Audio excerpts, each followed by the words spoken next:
right now on Fox 35 News at 5.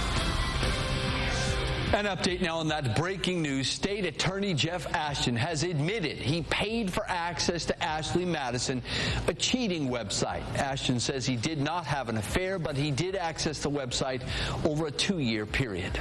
I deeply regret my affiliation with the site, which has caused a great amount of stress and heartache to my wife and children. There is a report that falsely implies I used government equipment to connect to the site. I did not. I used my personal laptop to access a publicly available Wi-Fi network. This is the same network available to any private citizen who visits the courthouse complex. While I indulged my curiosity about the site, it never went beyond that. While no laws have been broken,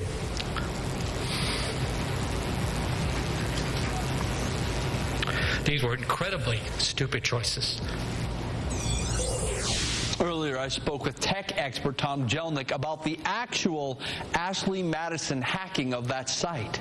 In terms of investigating the hack, we know that these hackers sort of left the front door open after they did the hack. What happened there? Yeah, a little sloppy, I thought. They were using something called a BitTorrent, which, hackers or a lot of regular people actually use to transfer files. So they kind of left the door open, which led to they actually found an IP address. We might see more about that later. So a little clue for investigators as they try to find whoever did this. Right, not a smoking gun, but it's certainly a step in the right direction. Now, there are major implications, like not just this hack here at Ashley Madison, but the bad guys can do other stuff to the people who just got hacked. What else? What are some of the implications here? This is freaky, and it goes way beyond just being embarrassed and potentially losing your marriage.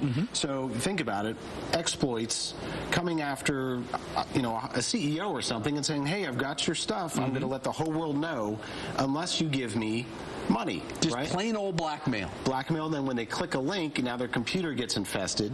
So now their life, their career, their finances, everything else is going right down the toilet. What does this hack, with 200,000 people's privacy blown wide open, what does that do for the model of websites where you go and maybe give private information? Maybe you're not doing something that most people would consider immoral, like cheating and so on, but other models where you're giving all your personal info to a website. Well, this is a very dangerous and bad day for these folks, right? I mean, this is going to potentially destroy their whole business model. So, all of these other companies that are gathering all this data, you're going to have to keep reassuring people that we've got it safe.